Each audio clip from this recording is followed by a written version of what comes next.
আমরা সবাই এখন রেডি হয়ে গেছি। এবার আমরা গাড়িতে উঠে এখন 0 পয়েন্ট যাবো। আর আসার সময় আমরা ইয়াংথাং ভ্যালি ঘুরে আসবো। আর এখানে ভীষণ ঠান্ডা, আমি তো পুরো রেডি হয়ে গেছি। আমাকে কেমন লাগছে তোমরা বলো। আমি যে কথাটা বলছি তখনও আমার মুখ দিয়ে ধোয়া বেরোচ্ছে। আর আমার রুম থেকে বাইরের ভিউটা দেখো, জাস্ট অসম, মানে খুবই সুন্দর লাগছে। তোমরাও দেখো। অতিরিক্ত পরিমাণে ঠান্ডার কারণে আমি সবকিছু ভুলেই গেছি ইন্ট্রো দিতে, তো আমি এমনি স্টার্ট করে দিয়েছি, তো ওটাকে কিছু মনে করো না তোমরা। আর অনেক দিন পর ফাইনালি ভিডিওটা আমি পেয়েছি। এটা হলো ভ্লগ নাম্বার 5। আর লাচুংয়ে আমরা এই হোটেলটাতে ছিলাম।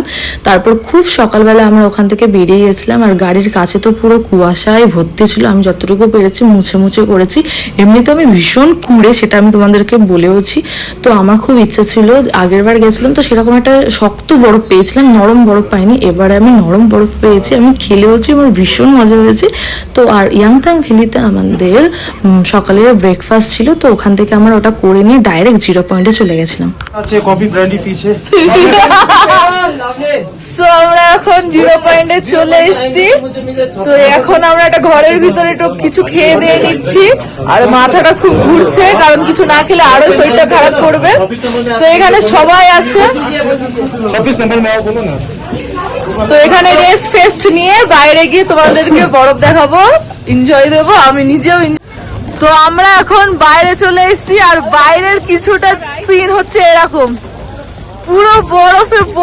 আমি এখানে বরফে ভালো মতন যেতেও পারিনি। তার আগে আমার এত পরিমাণে প্রবলেম হচ্ছে শ্বাসকষ্টের, আমি কি বলবো। আর এখানে আমি এটাই বলছিলাম, যারা যারা আমার মতন এরকম আছো শ্বাসকষ্টে, তারা অক্সিজেনের থেকে কর্পূরটা আনবে, ওটা বেশি কাজের। তো এখানে তো আমি একটু বসে রেস্ট করছিলাম আর এইসব বক্তৃতা দিচ্ছি। এখানে হাল বেহাল হয়ে গেছে গাইস, আমি কি করব বুঝতে পারছি না। চলো চলো চলো।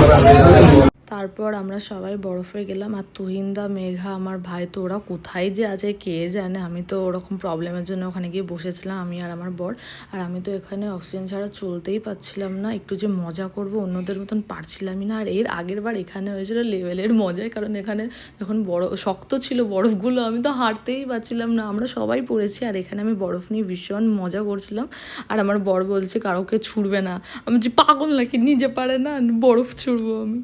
আর বাড়ি আসার সময় এরকম সুন্দর মেঘ দেখতে দেখতে আসলাম। আর মেঘটা দেখে মনে হচ্ছে যে আমরা মেঘের সাইড দিয়ে চলে যাচ্ছি, মনে হচ্ছে মেঘে হাত দেওয়া যাবে। সো এই পর্যন্তই, টাটা।